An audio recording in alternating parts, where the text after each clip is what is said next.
Funksionarët e lartë shtetëror, kryetarin e Bashkisë Tiranës dhe zonjën Balluku është i ndryshëm.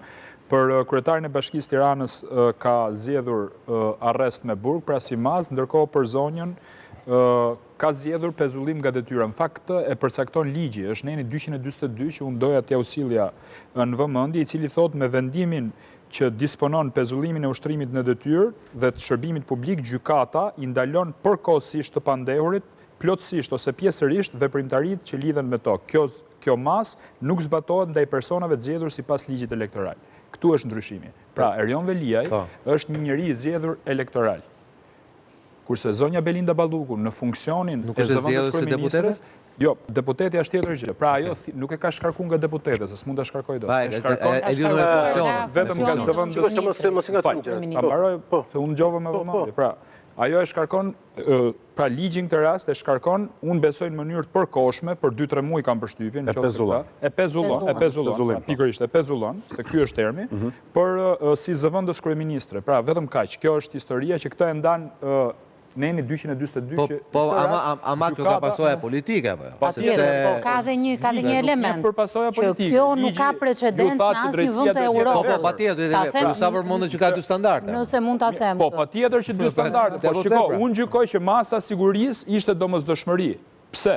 Sepse është një zyrtare lartë, ka një mega pushtet në dorë, është zëvendës kryeministre, është ministre e infrastrukturës, e cila në çdo moment është një rrezik potencial për të prishur prova. Unë jam skeptik për çështjen e pasaportës, sepse zonja nuk ka tregu rrezikshmëri për me u largu jashtë Shqipërisë. Ajo ka qenë jashtë Shqipërisë dhe nuk është largu. Gjithsesi, duke pas parasysh precedentin e zotit Arben Ahmetaj, me sa duket prokurorët e SPAK-ut në këtë rast kanë pas njëjtën frikë që zonja mund tiki. Gjithsesi, përsa i përket çështjes së masës... Vetëm për sqarim, Ahmetaj, kur ndodhej nuk ishte zëvendës kryeministër, ishte larguar nga... Po, ishte çështja e parlamentit. Po, patjetër po. Ka qenë djeni. Po. Kjo është ideja. Por, përsa i përket natyrës së zëvendës kryeministres, pa diskutim, sepse ka gjithë rrezikun potencial për dy probleme. Jo, flasim për mënyrën si shkojmë, se dakord, se çështja letetohet. Për të prishur provat, ajo është e pafajshme tani. Ishim te procedura. Ajo bëhet e fajshme me i vendim të formës për gjykatës. Kjo nuk diskutohet fare. Ne po flasim për fasën tranzitore. Pra, është një rrezik potencial për me prish provat, është një rrezik potencial për të kryer një vepër adekuate penale ose më të madhe. Pra këto thot ligji, përsa i përket kësaj. Vetëm se nëse mund të them një gjë, është aty që tha zotëria është e gjitha e lidhur me çështjen procedurale. Pra, ajo që cituat dhe ju, si shkojmë ne tek hetimi, dhe kush është procedura që ne ndjekim, a ka dy standarde për mënyrën se si hetohet sot në Shqipëri dhe nuk është çështja a është apo jo e fajshme zonja Balluku në këtë rast. Precedenca këtu është fakti që në të gjithë Europën nuk ka patur një rast të vetëm që gjykata dali me pretendimin për të pezulluar apo për të shkarkuar nga detyra një autoritet, po themi numrin 2 të qeverisë. Dhe kjo është fakti që me 7 dosje bile një 2-3 vërtyrës dhe i dënuar, po i thonë sa e kryeministër. Kjo është elementi i parë. Elementi tjetër është Izraeli. Është Izraeli. Jo, falë, ke Francën. Të lutem, se ta për atë punë, se zut bëhen vetëm sinik. Që mos bëhen sinik, se nuk e kam. Se unë e di që doktori do vi nga Brazili. I vdiq Gaddafi dhe u dënu 10 vjetë mas vdekjes. Unë e di që doktori do vi nga Brazili. Vetëm një sekondë, Arseta. Ti e di që ne me Brazilin s'kemi marrëveshje ekstradime, besoj e di apo. Me Amerikën kemi. Jo? Me Amerikën kemi. Jo, me Amerikën kemi, me Brazilin jo. Pra, po dum ta mendojmë kështu, po themi pas ka ik doktori në Brazil, se ka hallë 21 janarit, edhe po ti si e lesi spak ti në Brazil? Unë e di që doktori do vijore, po them, nëse flasim, do të flasim ke standardet. Këto janë standardet. Që një person cilin e po jeton për 21 janarin, e le t'i në Brazil, ku s'ka marrëveshje ekstradimi, po thash, po e heq emrin Sali Berisha, se unë e di që ai do kthehet. Ndërkohë një person tjetër i ndalon lëvizjen jashtë vendit. Jo për lëvizje. Po të flasim për standardet. Duhet rruaj logjikën për standardet apo kërkoj unë. Të lutem, me çek mundsi. Kushtetuesja thot, Erion Veliaj qëndron detyrë. Po, patjetër. Erion Veliaj është mbyll dosja hetimore, i ka vënë gjykat, pra është mbyll si procedurë, janë pyetur dhe dëshmitarët. Pra ky të paktën se këtu dakord me Ballukun potencialisht vlen që duke qenë detyrë, supozohet që i ka mundësi teorike për t'influencu. Se është shkarku apo është pezullu? Është Pezullim. Mediat e kanë analizuar shkarkim, jo pezullim. Pra termi i përdorur në media ka qenë shkarkim. Opinioni publik merr atë çfarë jep media. Ne mediat dhe pastaj në fund fare, që është niveli zh i rrjetit social, ta kanë bërë gjyqin në ditën 1 në orën 1. Pra, je i dënuar ditën e parë, orën e parë. Orën e dytë je vonë sepse ka mbaru gjyqi. Do me thëmë, kur ti të shkosh atje, i bie që ata gjyqtarë që të marrin ty për të gjykuar, se prokurori është në atë të vetëm, dhe ai avokat që do të të mbroj ty, nuk ka fuqi ta ngrej dot sasin e lumit dhe mira tonelatat që të kanë vënë sipër, sepse je i mbaruar. Pra, kjo ndodh me këtë, Sokol ne kemi diskutuar, me këtë ankohej gjithë kohës edhe vetë Berlusconi, që thoshte kam 200 procesa, e kemi përmend tu një 20 herë. Po Berlusconi dhe më nxjerrin dosjet e timore komplet në kryeministër deri në shkallë. Patjetër, ai qëndroi deri kur donte ti këtë vet nga kryeministri. Prandaj tani ti ke rastin e Sarkozis. Pastaj vim ke te standardet dy zyrtar të lartë, që është Balluku, është dhe Veliaj. Këti dyti, siç e thash, janë mbyllur të tëra etapat e hetimit, nuk mund t'i influencoj më, ka një vendim kushtetuese që ngelet në detyrë, dhe nuk mund t'a ushtroj do detyrën as për t'ardhur në një mbledhje të Këshillit Bashkiak. Tani çfarë lloj standardi është ky? Sepse realisht kjo është e pakuptueshme tani. Shiko, qofse ky ngelet vendosja e drejtësisë te politika. Pyete mua. Ky është standard. Unë mendoj që gjykata kushtetuese vendosi drejt duke lënë Erion Velin detyrë. Patjetër, ishte vendimi drejt dhe unë e përshëndes sepse tregoi integritet lart gjykata sepse e shkarkuan në mënyrë. Dhe aty si lejohet as tablet me bë punën aty. Ndërkohë nga ana tjetër, ai ka 13 akuza penale. E kuptoj, po nuk mund ta bëj. Për një akuzë penale mund shkoj deri në 12 vjet. Aulon, nuk mund ta bëj detyrën si Edmond Dantes si duke gërvisht në përmure tani. Dakor, prap. Tu jemi ke Konti Monte Cristos. Një sekond. Gjykata kushtetuese tha e shkarkut pa drejt, kaq. Po. Kaq, po vetëm kaq. Jo se është i pafajshëm. Patjetër. Po kjo pra është. Skutohet fare. Nuk duhet nga procesi. Unë po t'jap një sekond. Po është trajtuar ndryshe pra. Nuk është trajtuar që është pezulluar si vendim jo kushtetues nga gjykata. Nuk mund ta influencoj më pafajësinë e vetë. Pra nuk mund të trukoj më letrat. Metre? Apo ja. Po e nis... Ai ka probleme tjera. Po e nis pikërisht nga Oloni tani. Nuk mund të lejohet se ka 13 akuza penale.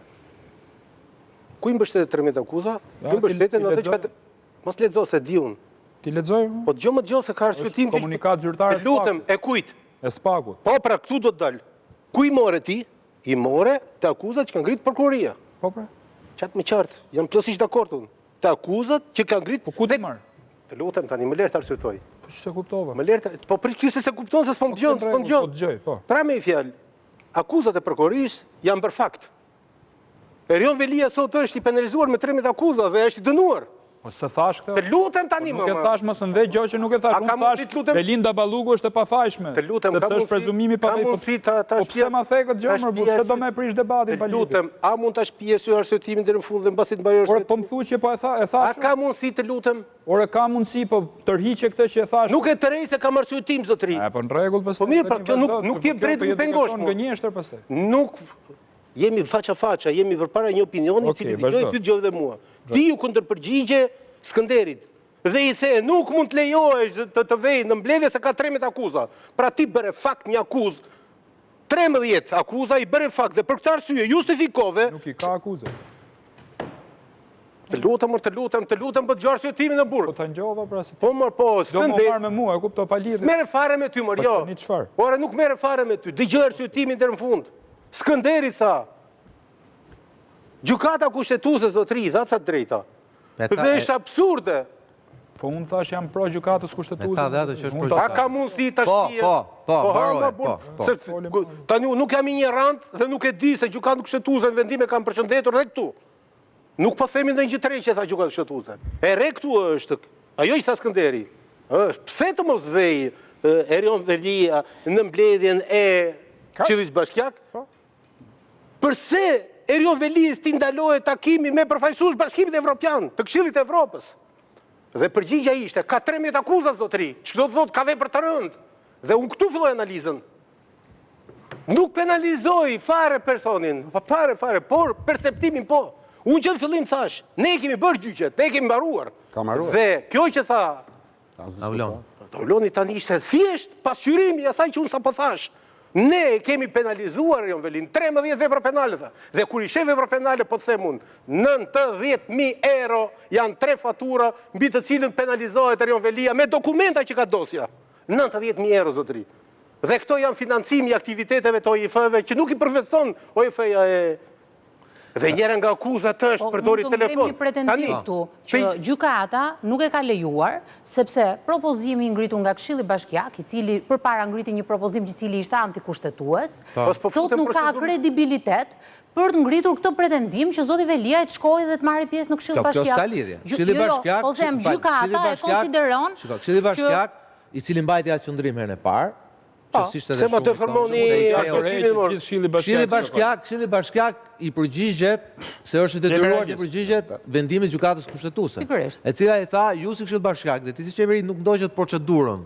Po, dhe bët shkelje kushtetuese për këtë. Dhe gjykata sot nuk e lejon si rrjedhoj Spaku, si rrjedhoj e çështjes së kredibilitetit të vetë Këshillit Bashkiak në propozimet që ngre. Ta dallojmë gjë, unë jo pa qëllim po qëndroj, që Spaku sot ka arritur të bëj aktin më të paprecedent që pengon përfaqësuesit e KS të takojnë Erion Velin edhe në kohën e komunizmit, edhe në kohën e Ramiz Alis, kur vinte përfaqësuesi sa u hapën portat atëre, ka vajtur ka takuar të burgosurit politik, që ishte dënuar politik dhe ka vajtur ka takuar. Dhe regjimi Ramiz Alisi ka lënë. Sot Spaku nuk le përfaqësuesit e KS takojnë Erion Velin, kriminalin.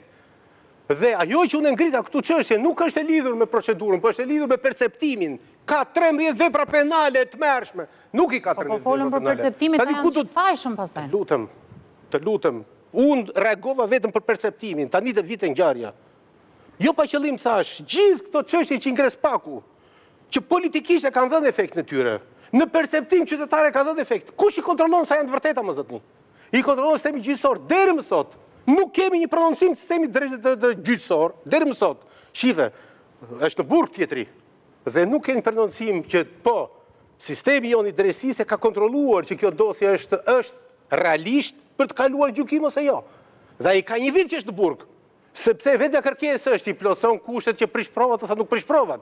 S'është vetëm është rreziku për të kryer një vepër tjetër penale. Se mund të shkojë dhe javës tjetër prap. Po si zgjidhet kjo? Të lutem tash pjesë se ti deri në fund mos më ndry. Po si zgjidhet kjo? O të lutem. Po çka ke më burr, çka ke se bëj si histerik pa lidhje tani burri gjot thash unë vetëm bjet. Ç'a. Po më lër më tash pjesë se ti deri në fund më ndryre. Po ne po e diskutojmë. Ore, a ka vetëm ky drejt fjalës? Po jo, kur ka debat.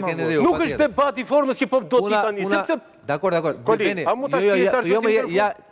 Keni të dy drejtë. Puna është problemi është tim në po jo. Një sekond. Po më të dëgjova dhe po them ke drejt. Po jo, se sa kam shpënë akoma arsyetimin fund. Problemi është si zgjidhet ky Muhamedi. U bëj ndryrje dhe rrezoi arsyetimin. Unë nuk thash cilat janë veprat penale që po penalizohet dhe cilat janë kushtet që plotësohen. Nuk i thash fare këto më fare. Mu ndryj sa prisë ka një kusht tjetër. Jo, nuk është kjo. Sot dosjen mbi të cilën Erion Velia është në burg. Është në burg po zoti. Nuk e ka kontrolluar askush. Nuk ka dhënë askush verdikt nëse është një dosje që është. Po pra po s'është hetim. Dhe çfarë po ngreu me të madhe? Kush e kontrollon këtë prokurim o zotëri? Dhe këtë po ngre, nuk po them që cilat janë kushtet. Tani, ndaj Belinda Ballukut është marrë masë sigurimi personal. Kështu është. Dhe masat e sigurimit personal janë 1, 2, 3, 4, 5, ndër të tjerat është edhe pezullimi nga detyra. Tani, efekti politik që je pezullimi zëvendës kryeministres në botë më zotni, është ngjarje, por a vepra penale që ka bërë Balluku e plotson këto kusht, pyetje e parë. Por ajo që mua më shqetëson më tepër është, sotri, duke qenë që zëvendës kryeministrja është një konsish dhëntar e parlamentit, dhe duke qenë që vepra që ne po debatojmë është e përmasave serioze në Shqipëri, sepse flitet për 170 milion euro, nga cilat pretendohet 50 milion euro, ti e lemi pezullim detyre tjetrën.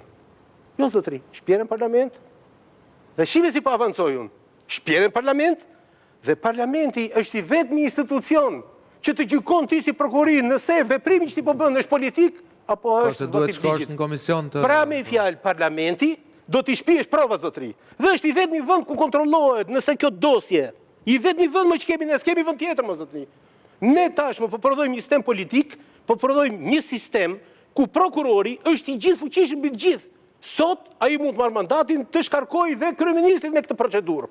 Nuk ndodh perëndim, nuk ka ndodhur perëndim. Ju jepni 10 shatë, po unë po i them, më jepni një rast që ka ndodhur, jo që nuk ka ndodhur, po një rast nuk ndodh perëndim kjo, sepse kjo dispozitë që është 242 e Kodit Procedurës Penale, 242 zbatohet, por kur vjen puna në ngjarje që kanë perceptim dhe që kanë efekt zonisht politik, futen instrumentat të cilat e ratifikojnë vendimarrjen zotëri. Dhe i vetmi instrument që ka sot Shqipëria është parlamenti. Çfarë bën tani Spaku? Spaku anashkalon parlamentin. Dhe merr një dispozitë që Spaku është drejt ka bërë padin, por është gjykata që ka marrë vendimin. Jo, pra gjykata, shifet edhe një herë, në këtë fazë gjykata thjesht vetëm miraton kërkesën e Spakut, për vazhdim procedurë. Unë kam një pyetje, pse ke rasti që u përmendi gjykata ka mbyllur sytë e ka miratuar vendimin e Spakut, dhe te rasti i Aulonit e gjeti guximin dhe tha ajo Spaku e ka gabim. Do të marrësh, do ta hetosh ato që sepse gjykimi i Aulonit pse Erionin e fut në burg dhe nuk e shkarkon. Qartë. Gjykimi që ka të bëjë me Këtë ma shpjego, pse ato nuk e ka shkarkuar për shkak? Pse nuk e kërkoi Spaku shkarkimin e Erionit? Gjykimi që ka bërë me Olonin është gjykim themel. Sepse kjo po e krijon gjithë të debat, gjithë rromuj. Tu secili, po ta është si puna e saj do ti bën. Po të jetë goli i qartë, nuk ka nevojë për movjol. Atëre kolim bërej pyetje. Tu po bëjmë 7 movjola. Kupton, nuk e dim, a është faull, a është offside, a është prekje me dorë. Janë dukshëm dy standarde, pra janë trastuese të dyja me njëra tjetrën. Standardi, jo. Është çështje i anashkalimit me qëllim të hapësirave ligjore. Se këti po flet për fushë shtetëror pastaj. Po, sepse çështja që ka të bëjë qoftë me Erionin, qoftë me Belindën, futet në korridore thjesht të masë sigurisë. Dhe në korridoret e masë sigurisë gjykata nuk gjykon themel zotëri. Merr vendimin që ka efektin politik. Në rastin e Olonit, jemi në kushtet e gjykimit themel, dhe në gjykimin themel gjykata vendos. Tani, ajo që është e poshtër në këtë rast, që është e poshtër dhe që unë them, Republika e prokurorëve po përdor një hapësirë duke dalë mbi politikën dhe mbi sistemin është që po përdor një mekanizëm duke e vënë përfund gjithë sistemin ton politik, që nga ekzekutivi, që nga legislativi, dhe po del mbi to. Dhe unë them zotëri, mekanizmi jon shtetëror i sistemit është i tillë që minimalisht kur ti futesh në nivelet politike, ti vendimarrjen tate procedurale duhet ta kalosh një herë në një testim. Nëse pse bëhet imuniteti, pse bëhet mbrojtje politike? Që të mos kemi, ja them dhe këtë ta mbyllun. Të mos kemi prokurori. Të mos kemi, ta them edhe do të flas më fare. Por arsyetimin do ta shpjetojmë në fund. Të mos kemi prokurori, e cila politizohet, e cila del mbi sistemin dhe godet këdo. Por prodhohet një mekanizëm politik, pra prodhohet një sistem në demokraci i kontrollit. Pikërisht Spaku i është shpakur mekanizmit kontrollit. Këtë po them, dhe ajo ka për detyrë tashmë që këtë dosje dhe kërkesën ta shpjerë në parlament dhe parlamenti të gjykojë në vendimarrjen e tij. Edhe po s'dha, edhe po nuk dha vista parlamenti, këtë hapësirë që e përdor sot Spaku e përdor edhe në atë rast. Por ka një gjë. Parlamenti do bëj publike dosjen zotëri, të cilit asnjëri nga ne nuk e di kush është. Tani, në parim, bëhet fjalë për lejet e veçanta që e parashiko ligji 81-20-20 për të burgosurit. Tani, zoti Meçe ka drejt, domethënë që ngre këtë shqetësim. I njëjti rast i ndodhi edhe Fredi Belerit, që t'jemi realist, domethënë, unë jam shpreh kundër kandidimit Fredi Belerit, që t'jem i pastër në tavolinë. Ne po flasim për rast penal, nuk po flasim për rast politik. Po pra. Aty ishte kandidati që kishte fituar dhe që nuk lejohet bënte betimin. Ai fitoi bashkinë, ashtu si e fitoi, dhe nuk ju la rast për me dhënë betimin e vet. A është i njëjti rast ky? Ai, shkoi pastaj në gjykatë, i ndoqët gjitha. Shkoi dhe në gjykatë lart. Gjykata lart mbajti të njëjtin qendrim. Shkoi në gjykatë kushtetuese, mbajti të njëjtin qendrim. Pra ty nuk kam gjuhë me folë edhe për Belerin. Standardi për Belerin. Kam fol. Jo, nuk e fol fare. Kam fol, zotë nuk e fol. Ka fol, kam qenë mobile. Mbyllin i derën e Qelis dhe jemi Chelsin. Po pra, tani ti jemi realist. Po majmë njëjtin standard, qytetarët e Himarës.